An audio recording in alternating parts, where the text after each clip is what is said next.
Bonjour. Donc, cette vidéo, c'est une vidéo qui est un peu particulière puisque je veux vous montrer des réserves que j'avais faites il y a pas mal de temps. En fait, ça remonte à il y a déjà quelques années. C'était dans le courant de la pandémie et je me suis dit qu'il fallait que je fasse des réserves, voilà, un peu de survie, en mode survie. Donc, l'idée que j'avais eue, c'était de prévoir euh, de quoi survivre pendant 3 semaines. Voilà. L'idée, c'était coupure de gaz, coupure d'électricité, plus de transport, plus d'accès à n'importe quoi pour manger. Donc, comment on fait pour avoir suffisamment pour 3 semaines? Et j'avais noté aussi au cours de la pandémie quelque chose de très intéressant, c'est-à-dire que quand vous faites des réserves, bah, vous luttez contre l'inflation. Donc vous imaginez bien qu'à l'heure actuelle, c'est complètement d'actualité. Le fait de faire des réserves permet ça. Donc c'est ce qu'on va voir tout au long de cette vidéo. Alors il y a probablement des choses qui vont être un peu difficiles parce que je ne veux pas la monter. Elle va durer pendant quand même, je pense, pas mal de temps. Donc on va voir ça ensemble.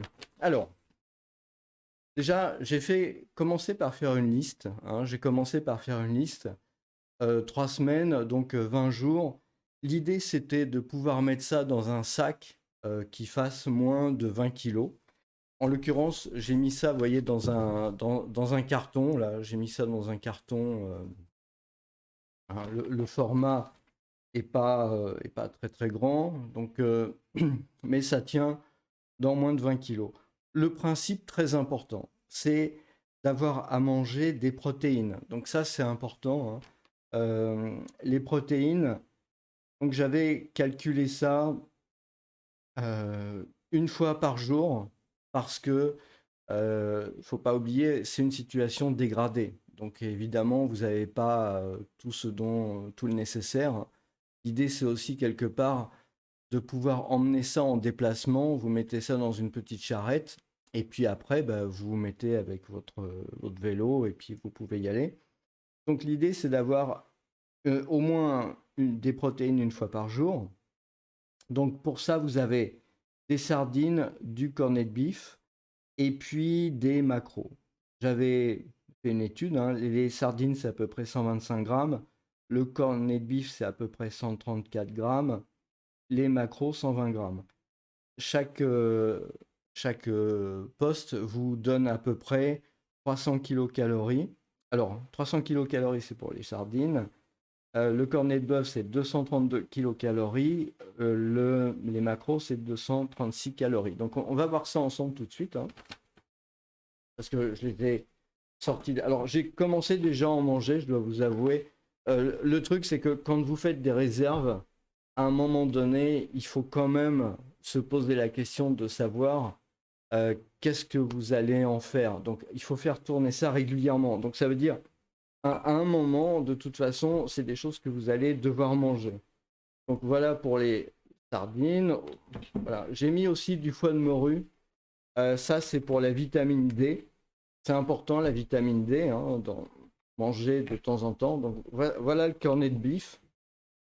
Alors ça, on verra plus tard. Ça, c'est du thon. Je vois que la boîte, elle est abîmée. Bon, ça fait partie des choses que je dois vérifier, hein. Évidemment, c'est amené à être mangé maintenant, hein. Parce que ça doit tourner, hein, nécessairement. Ça doit vraiment pouvoir tourner, voilà. Donc là, vous avez les... J'avais essayé de varier quand même entre le poisson et puis la partie, voilà, c'est ce que entre le poisson et la viande. Donc vous avez les cornets de bif, ça c'est pratique. Je me suis aperçu quand même que depuis ils avaient augmenté. Un des trucs très importants quand on fait des réserves, c'est de pouvoir lutter contre l'inflation. Donc voilà, c'est quelque chose d'important. Du thon, le foie, je ne l'ai pas encore goûté. Donc ça, il faut que je le teste. J'ai testé donc les sardines. Elles sont passées normalement depuis pas mal de temps, hein. Je veux dire, où est-ce que c'est le... Je ne me rappelle plus où est la date de péremption. Normalement, tout ça, c'est des trucs. La date de péremption est passée depuis relativement longtemps. Ah bah, c'est peut-être ce qui a marqué là-haut.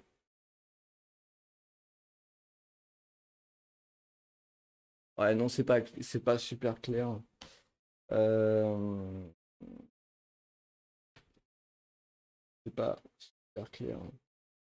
Donc, mais globalement, ça le fait, hein. Je veux dire, là j'ai une boîte de sardines qui date de. euh, la date de péremption. Ah bah non, c'est 2025. Donc c'était il n'y a pas très très longtemps en fait. Il y a la. Ça a été fait en 2020. La date de péremption, c'est fin 2024, mais j'en ai déjà mangé une en fait des macros comme ça. C'est franchement bien. Donc ça va, hein, c'est vraiment pas trop mal. Euh, alors, donc, je vais mettre de côté maintenant les sardines. Et puis, voilà, ça c'est vachement pratique, hein. Le cornet de bif, alors c'est un truc, ça peut paraître un peu bizarre quand on en mange, mais vous le mangez avec du pain ou des biscuits. Vous allez voir, j'en ai mis des biscuits. C'est important aussi d'avoir de quoi réchauffer. Donc, j'ai trois bonbonnes de gaz comme ça qui peuvent permettre de réchauffer de l'eau, par exemple. Ça, c'est important parce que à un moment donné, j'ai mis aussi des pâtes. Donc ça, les pâtes, le riz, les pâtes. Donc j'en ai 4 fois 500 grammes, j'en ai 2 kilos. J'ai prévu à peu près 100 grammes par jour pour 330 kilocalories. Bon, ça fait peut-être un peu léger, disons, mais là encore, c'est dans une situation d'urgence, hein. C'est pas une situation de tous les jours. L'objectif était aussi de pouvoir se déplacer avec. Donc c'est pour ça que vous ne pouvez pas emporter trop de poids. Donc je vais mettre de côté les... On va voir qu'il y a d'autres choses pour le chauffage. Le riz. Le riz, ça c'est bien le riz, ça se conserve longtemps, hein. Donc j'en ai, voilà, j'ai 2 paquets de riz. On va voir le reste. J'ai mangé un paquet de... Enfin, j'ai ouvert un paquet de Tori. Alors, j'ai choisi les Tori, pourquoi? Parce que c'était ce qui avait le plus de densité par rapport aux autres pâtes, hein. Ça a été vraiment choisi pour ça. Je prends le riz parce que généralement, ça se conserve bien. Il y a aussi le couscous qui est très pratique. Le couscous, vous l'avez en petits sachets comme ça, donc ça peut permettre d'être réchauffé dans de l'eau. Voilà. Éventuellement, c'est aussi le genre de choses que vous pouvez manger sans le réchauffer. Bon, il faut de l'eau, c'est pas très agréable, mais c'est quand même assez pratique. Alors, donc ça, c'est pour la partie on va dire, féculents et puis les céréales, hein, tout ce qui est le blé, le riz. Il y a une partie importante, donc là j'en ai aussi mangé un certain nombre, c'est les lyophilisés. Donc ça c'est bien d'en avoir, ça dépanne bien, en plus ça a quand même un intérêt, c'est que c'est quand même bon à manger. C'est important quand on est en mode survie d'avoir des trucs qui soient vraiment bons à manger. Je trouve que c'est vraiment très très important. C'est une question de morale, hein. Donc là, on a du chili con carne, pasta al saumon. Ça c'est pas mauvais. Bon, c'est un peu bizarre, mais pas mauvais. Pasta al saumon, je me rappelle plus quel goût ça a. Vous avez un certain nombre de choses. Donc là-dedans, vous avez 600 kilocalories. Et puis voilà pour ça. Alors j'ai mis aussi du muesli. J'en avais plus, hein, du lyophilisé, j'en avais 6 en fait.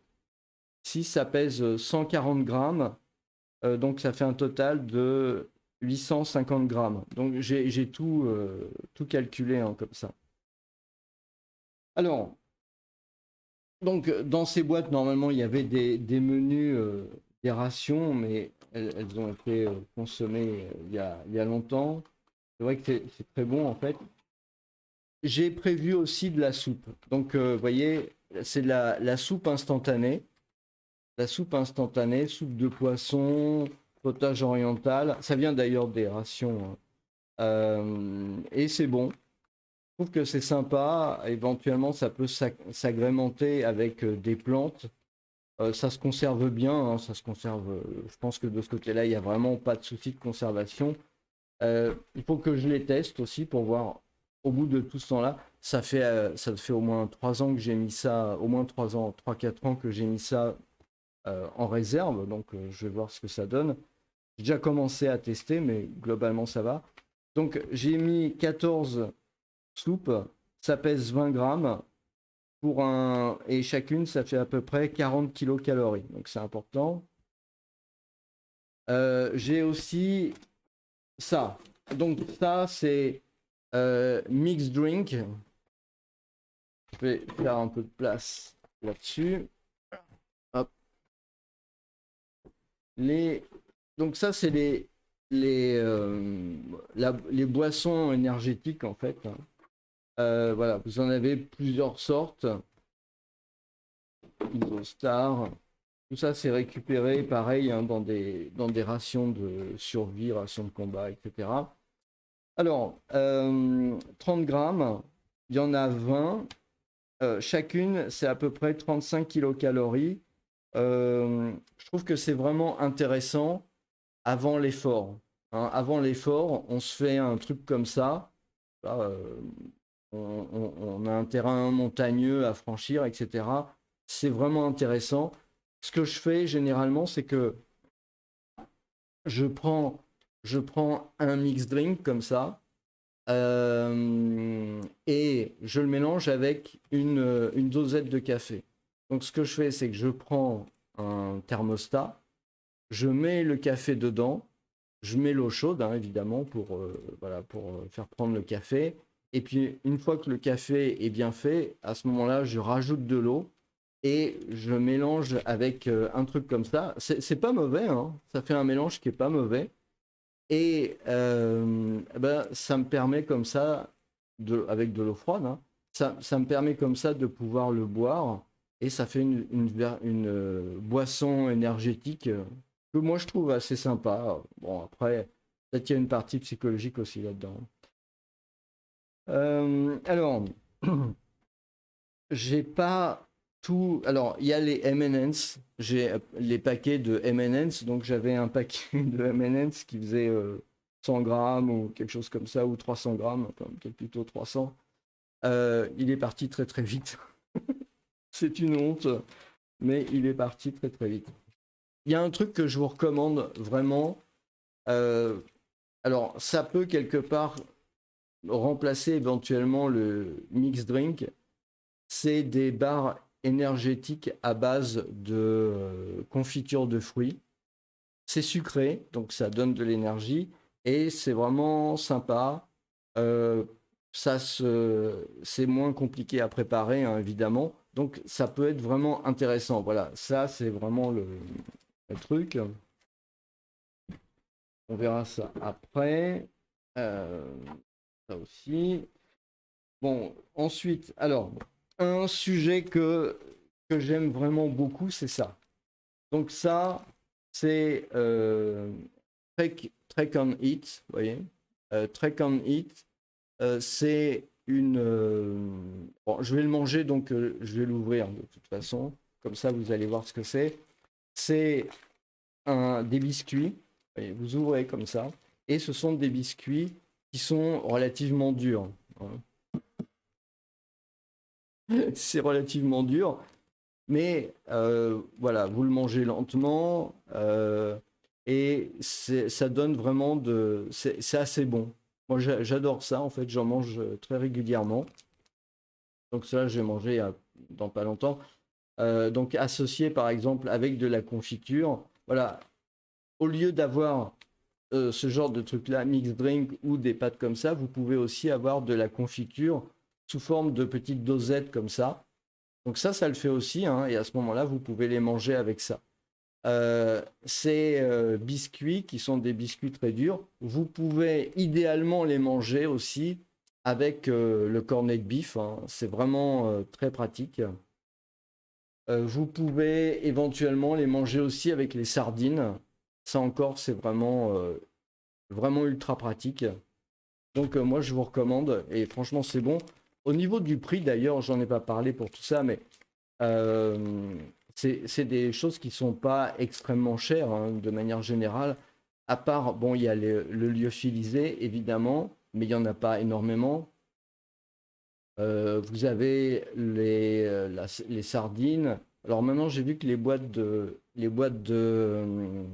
cornet de beef avaient un peu augmenté.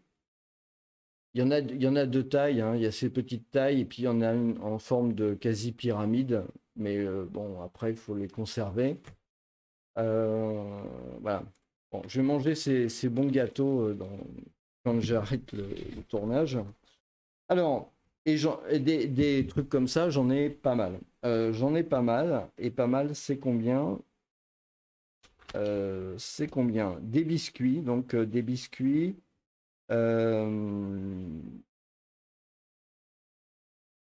j'en ai, j'en ai, j'en ai noté un certain nombre, mais je trouve que j'en ai beaucoup plus en fait que ce que j'ai noté sur le truc. Moi, j'en ai noté 9, mais c'est une erreur. Je pense que j'en ai beaucoup plus que ça. Je pense que je dois en avoir au moins un par jour. Au moins un paquet comme ça par jour, j'ai dû prévoir. Donc, vous voyez, ça fait à peu près une vingtaine de paquets. Et donc, c'est prévu pour un par jour.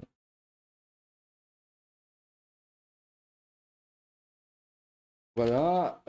Donc, ah bah voilà, des pâtes de fruits hein, qui sont. Ça aussi, c'est assez pratique.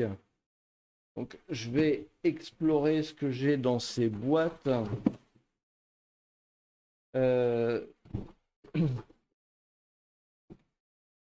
donc, encore Energy Drink. Alors là, beaucoup de café, hein, énormément de café. J'ai mis vraiment. Donc ça, je suis même pas sûr de l'avoir. Je pense que j'ai mis au moins 3 dosettes, 3 dosettes de café par jour, au moins. Hein. 3 dosettes de café par jour, c'est vraiment important pour garder l'énergie. Voilà, ça, c'est vraiment le café, c'est vraiment important. En fait, si je pense que peut-être même la bonne quantité, c'est vraiment de prévoir l'équivalent de quelque chose comme cinq dosettes par jour. 3, c'est vraiment pas assez, surtout quand on est en déplacement et qu'on fait des efforts. Donc là, vous voyez, hein, voilà, vous en avez un certain nombre. Ça, c'est du café voilà, sous forme de boîte, hein. Moi, le café, pour moi, c'est vraiment important. Donc, je ne peux pas m'en passer. Il me faut mes doses de café, sinon, c'est difficile. Voilà, donc là, il y a des biscuits. Ici, je vais en parler plus tard. Ça on a vu, hein, voilà, c'est les cuits. Ici, bah, là, j'ai encore une barre d'énergie, encore des. C'est pour 20 jours, hein, donc voilà. 20 jours, ça veut dire, si on en prend 3 par jour, ça veut dire 60. Donc c'est normal que vous en voyez beaucoup. Et puis voilà, ici, bon, bah, vous avez d'autres gâteaux solides comme ça. Alors, 1, 2, 3, 4, 5, 6, 7, 8. Donc 8, 8 et 8, 16, oui, c'est ça. Et je pense qu'il y en a, il y en a un par jour qui est planifié. Donc voilà. Ensuite, alors, ça, donc j'ai mis dans un Ziploc du sucre pour pas manquer d'énergie, hein, c'est vraiment le truc le plus important, mais aussi du sel. euh, donc voilà, le sucre là en rose, il y a du sel, du poivre, du thé, donc du thé noir. Ça, c'est un peu en fonction des goûts, hein, du thé noir. Éventuellement, il y a peut-être même du Earl Grey. Et voilà, ça dépend. Donc voilà, et ça, c'est pour que ça soit conservé bien, bien au sec. Vous remarquerez que le reste, en fait, il n'y a pas besoin de vraiment. Peut-être il y a le couscous, mais je me suis aperçu en ouvrant les pâtes, je me suis aperçu qu'elles n'étaient pas si bien fermées que ça. Donc avec le temps, en fait, je pense que euh, dans ce genre de choses, c'est nécessaire peut-être de les remettre sous vide ou de faire une opération dans ce genre-là. Les paquets comme ça du commerce sont pas géniaux. Vraiment, là, il y a. On peut dire que là c'est un problème. On peut dire que c'est un problème. Euh, il faut nécessairement faire quelque chose de plus sérieux. Pareil pour le riz. Hein. Je veux dire, pareil pour le riz. Bon, normalement c'est étanche, mais franchement, je suis pas persuadé de la qualité du contenant. Donc pour moi, ça c'est un problème. Ça c'est un problème qui doit être solutionné. Alors j'avais fait des réserves d'une autre façon, mais pour l'emporter c'est un peu dur. C'est de faire des réserves dans des comment dire, bocaux transparents par exemple. Vous voyez, des bocaux de 3 ou 5 litres de riz. Et ça marche bien, hein, ça marche bien, ça peut durer des années et vous pouvez manger ça comme ça. Donc c'est une possibilité. Pareil là, pareil là. Voilà. Je pense que il faut passer par, il faut changer probablement de container. Ou celui-là il a l'air pas mal. Celui-là il a l'air assez solide. Bio Carrefour. Ça a l'air assez solide. Hein. Vous voyez, c'est donné normalement le 21, pour le 21 février 2022. Origine Pakistan. Donc, mais bon, visiblement, ça a l'air correct. Hein, donc, de toute façon, c'est le genre de choses qui durent des années. Donc, il n'y a pas vraiment trop de risques en fait sur le sujet. Donc ça, j'en ai parlé. Ah voilà. Alors, j'ai testé ça. Je voulais tester quand même avant de faire la vidéo parce que c'est quand même un peu particulier. J'avais acheté, c'est de la viande séchée. Hein. C'est de la viande séchée et c'est de la viande séchée de, je sais pas, de cerf, de daim, je sais pas quoi. Et ça vient donc de Suède, de ces pays-là. C'est bien, ça donne des protéines, donc c'est important. Et puis, bon, le goût est assez intéressant. La viande séchée, vous avez les Vietnamiens font ça. Il y a pas mal de civilisations où on fait en fait de la viande séchée. D'ailleurs, vous avez la viande des grisons en Suisse. Donc voilà, c'est intéressant aussi comme chose. Sur 3 semaines, ça vaut le coup d'en avoir un par semaine, par exemple, voilà, pour varier un peu, Là, normalement, il y en avait 3. J'en ai déjà mangé un. Bon, apparemment, ça a l'air d'être OK. Hein. Sinon, donc, ce que j'ai d'autre, c'est évidemment, c'est la première chose en fait qu'on voit quand on fait un peu de la survie, c'est de quoi allumer un feu, donc un réchaud, hein. Un réchaud comme ça. Et puis de l'alcool solide. Ça, c'est vraiment, vraiment génial. Franchement, c'est vraiment bien. Voilà, l'alcool solide comme ça.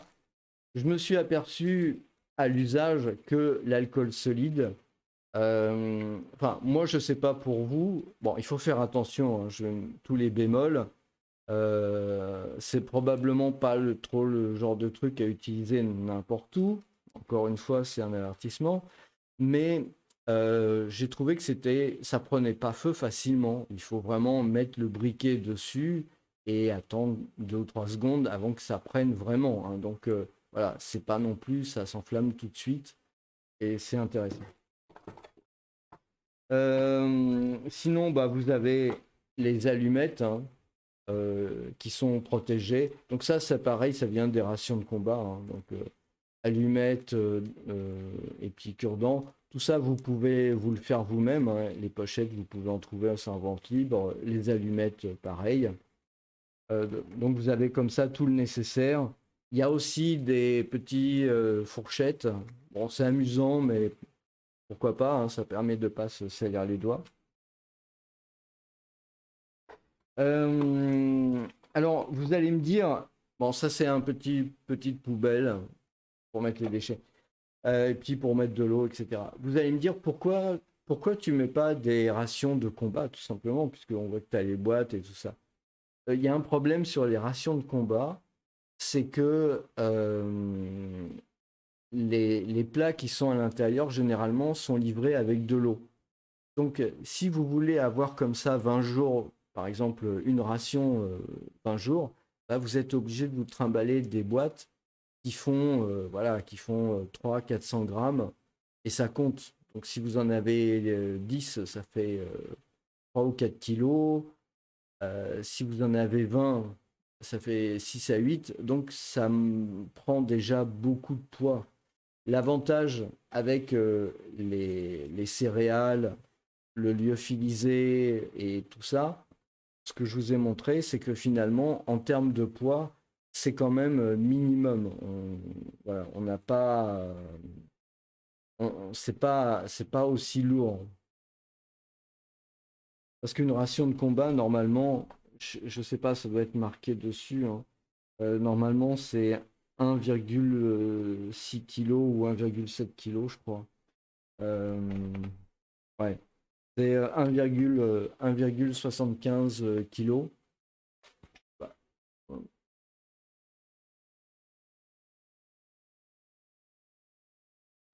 je suis obligé de prendre, voilà, ouais, 1,80 même, 1,75.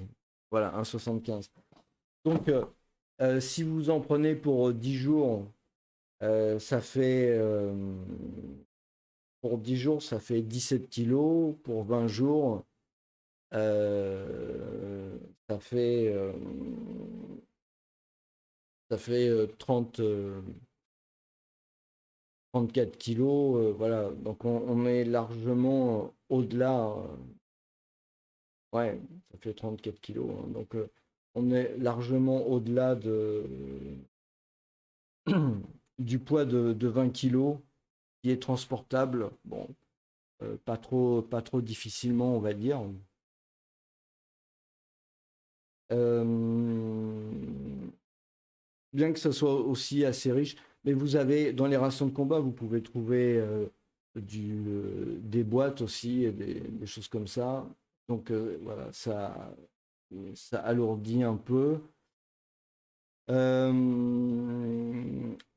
il manque un truc avec ça, c'est évidemment l'embout, mais j'en ai un qui fait partie du lot resserré quelque part. Voilà. Ah oui, est-ce que j'ai parlé de ça? Oui, j'ai parlé du sel, tout ça. Donc voilà, vous pouvez critiquer. Alors, qu'est-ce que je changerais? Pour moi, il y a l'aspect contenant, contenant des céréales qui est un problème. Ça, clairement, là, il y a quelque chose à faire. Je trouve que ça le fait pas trop.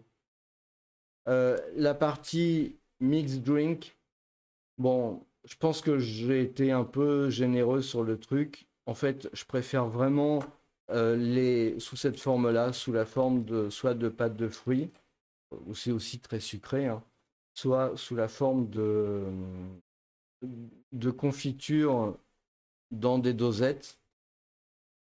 Donc ça aussi, c'est un point important.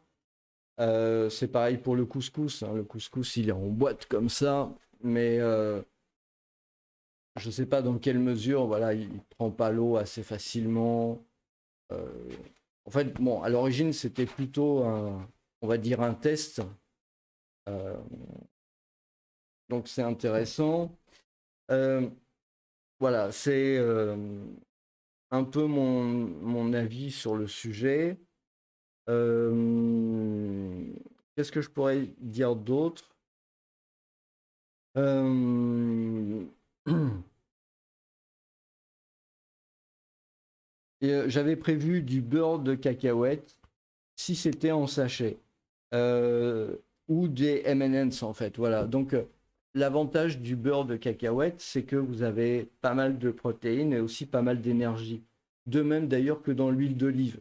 Alors, emmener de l'huile d'olive, il faut trouver, et puis faut que ça dure longtemps en fait. L'idée hein, de ce truc-là, c'est pas, c'est pas de se dire je vais partir tout de suite avec ou dans les 6 mois qui viennent. C'est vraiment un truc, on met ça de côté, ça doit servir dans 1 an, dans 5 ans. Voilà, c'est ça l'idée, hein.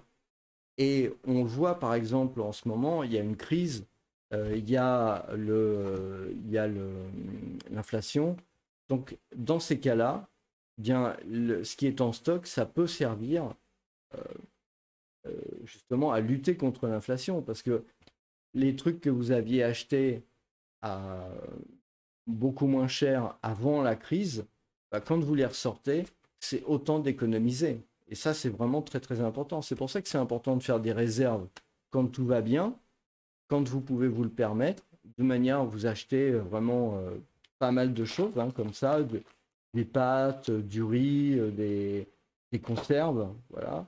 Et puis à ce moment-là, dans 3 ans, 5 ans, peut-être les choses économiquement vont moins bien, bah, à ce moment-là, vous pouvez vous rabattre sur ça, euh, pas nécessairement pour faire de la survie, mais au moins pour diminuer la facture de la nourriture au quotidien. Donc ça, c'est vraiment quelque chose de très important. Voilà. Si vous avez des suggestions, n'hésitez pas, hein. Si vous avez des remarques, peut-être que j'ai oublié quelque chose d'essentiel. Ça, c'est pas impossible. Bon, vous noterez évidemment que dans ce genre de choses, vous mettez pas évidemment les trucs périssables, hein. Donc ça veut dire il manque toutes les vitamines D. Bon, normalement, il y a le foie de morue qui est prévu pour ça, mais sinon la vitamine C, tout ça, c'est assez compliqué. Donc j'ai pas non plus d'idée sur euh, quel type de vitamine peut se conserver longtemps.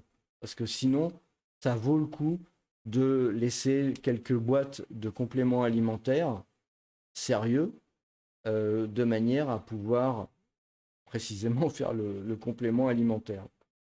Mais moi, je trouve ça vraiment un sujet intéressant. Donc, ce que je vais faire, c'est que je vais terminer tous ces trucs-là.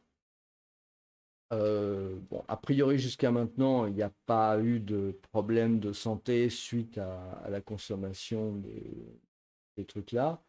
Donc, ça marche plutôt bien, je trouve. Euh, je vais quand même regarder les boîtes hein, qui sont éventuellement un peu déformées, celles qui sont piquées. euh, je regarde aussi l'odeur hein, avant de manger ce genre de truc-là. Je regarde toujours l'odeur que ça peut faire.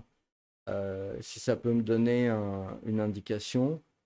Bon, bah, vous voyez, ça fait longtemps que j'ai pas fait de vidéo sur la chaîne, mais vous voyez, bon, je pense que ça peut toujours être le genre de truc intéressant. N'hésitez pas, hein, si vous avez des sujets.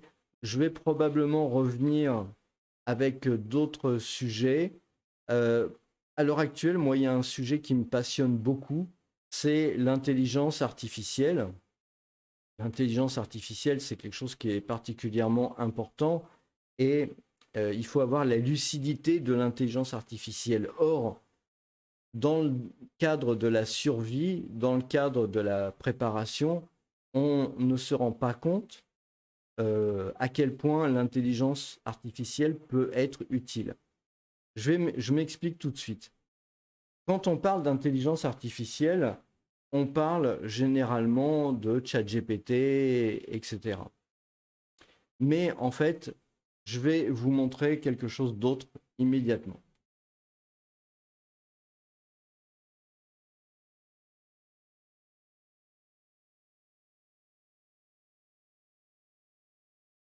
Alors, qu'est-ce qui est apparu sur l'écran dans ce sac plastique? J'ai mis la vidéo en pause. À l'intérieur de ce sac plastique, vous avez une carte graphique ancienne. Voilà. Une carte graphique ancienne, hein, c'est une Asus, vous voyez. Et elle a une particularité. Enfin, quand je dis vous voyez, voilà. Là, normalement, vous devez mieux voir. Vous voyez, c'est une Asus. Et elle a une particularité, c'est d'emporter avec elle ce qu'on appelle en termes techniques des GPU. Des GPU, ça veut dire des composants électroniques, un composant électronique que vous voyez ici. Et ce composant électronique, il permet de faire les calculs de l'intelligence artificielle. Donc vous voyez, normalement, c'est une carte graphique classique qui sert à jouer. Vous voyez, ici, vous avez les... c'est de l'autre côté, pardon.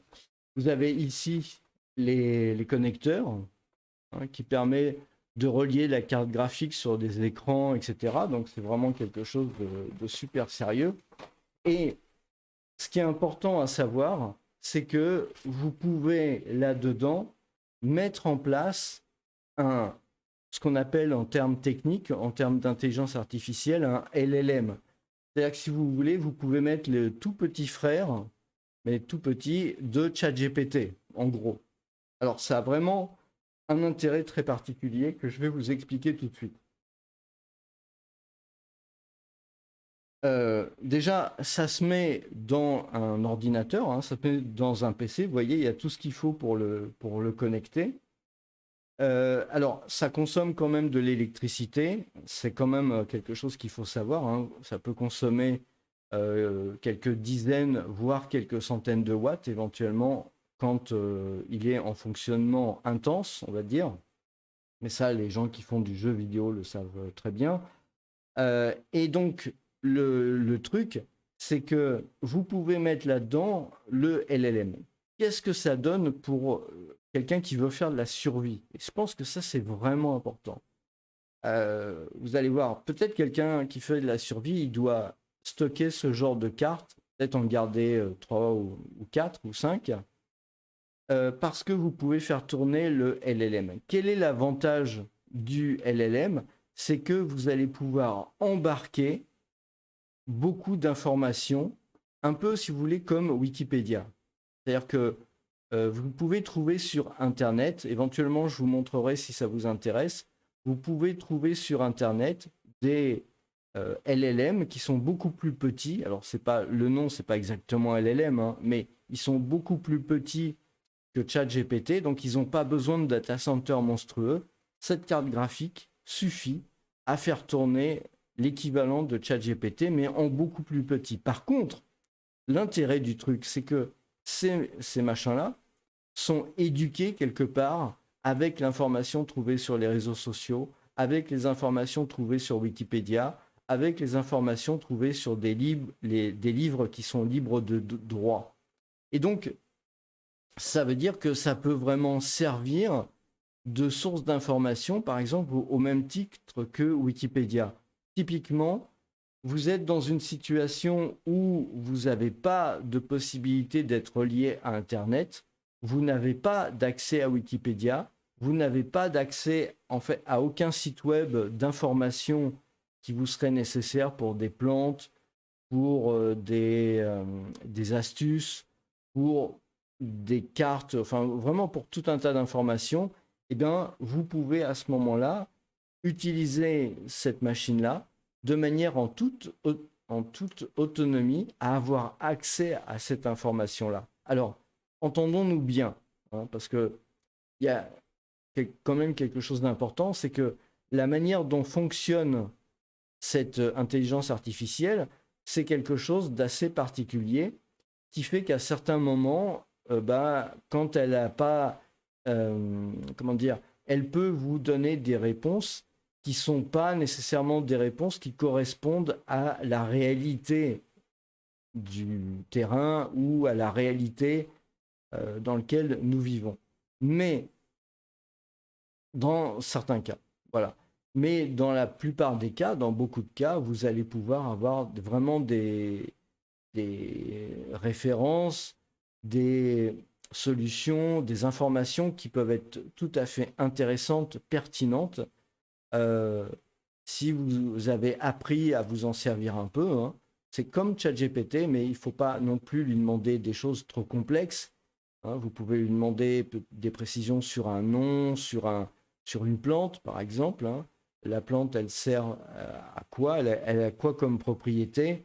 Donc, sans que vous demandiez une réponse trop complexe, même une réponse simple, vous pouvez comme ça garder ça avec vous. Donc, vous pouvez avoir un PC tout pourri, hein, je veux dire, un truc récupéré à la casse à 200 ou 300 €, même moins.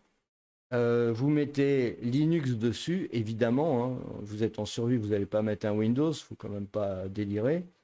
Et vous avez ce genre de carte-là, et bien vous pouvez à ce moment-là avoir un petit cerveau avec vous qui a emmagasiné beaucoup d'informations de manière compressée quelque part et qui peut vous les ressortir quand vous voulez. Et puis vous avez la possibilité d'avoir une traduction simultanée, enfin, pardon, la traduction de texte et pas mal de choses intéressantes. Et tout ça vraiment en isolation totale. C'est-à-dire, vous pouvez utiliser ça perdu dans la nature à 300 ou 4000 km de premier poste Internet, vous n'avez pas d'accès à Internet par satellite, eh ben vous avez cette solution qui vous permet d'être vraiment autonome.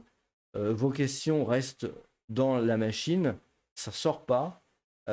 Ça vous permet aussi d'avoir le vrai anonymat quelque part quand vous recherchez des informations.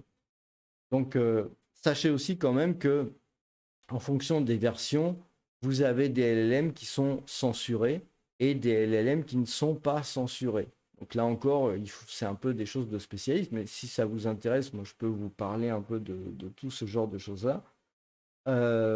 Donc sachez que moi je considère vraiment que quand on fait de la survie, on peut vraiment avoir besoin de ce genre de choses-là qui permet d'avoir plus d'informations. Il faut bien comprendre que dans l'avenir, ce genre de choses pourront même être logées dans l'équivalent d'un smartphone. Ça pose pas de problème.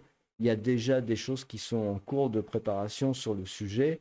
Donc voilà, ça se fera tôt ou tard. Je pense que quand on fait de la survie, il ne faut pas cracher sur ce qui est la tech et qu'au contraire, la tech, elle peut vraiment beaucoup aider dans ce genre de situation. Donc voilà.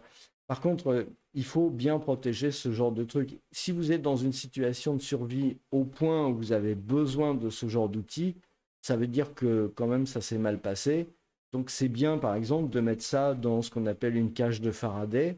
Ça veut dire que ça soit isolé complètement contre les orages, contre les impulsions électromagnétiques, contre voilà, tout ce genre de choses-là, de manière à ce que ça soit bien protégé. Ça chauffe, hein, ça chauffe, donc faut pas aller l'utiliser, comment dire, sans vraiment en avoir besoin, parce que chaque fois qu'un composant chauffe, sa durée de vie diminue. C'est pour ça qu'il faut quand même essayer d'en avoir plusieurs. Vous pouvez faire tourner ça sur vraiment des cartes mémoire de petite capacité, donc c'est vraiment le coup, ça vaut vraiment le coup. De plus en plus, de toute façon, les PME, les entreprises de petite taille vont s'équiper de ce genre de choses-là parce que ça permet de faire de l'intelligence artificielle et de l'automatisation à très bas coût sans avoir besoin d'être relié, de mettre les données partout sur la Terre. Donc, c'est vraiment quelque chose de très intéressant. Voilà. Je pense qu'il faut savoir allier dans le domaine de la survie absolument le low-tech, donc c'est un peu ça, hein, et puis le high-tech, c'est un peu ça, parce que avec très peu d'investissement, très peu de connaissances, parce qu'il ne faut pas besoin d'avoir un prix Nobel hein, pour pouvoir mettre ça en œuvre, eh ben, vous pouvez vraiment avoir des choses qui peuvent vous aider le cas où c'est vraiment nécessaire. C'est-à-dire, en Espagne, par exemple, il y a une coupure de courant totale pendant une demi-journée. À ce moment-là, quand vous avez des panneaux solaires, une production d'électricité autonome, vous pouvez utiliser ce genre de choses-là qui va vous donner toutes les réponses que vous pouvez trouver sur Internet. Donc ça vaut quand même le coup. Voilà, bah écoutez, je vous remercie et je vous souhaite une très bonne journée.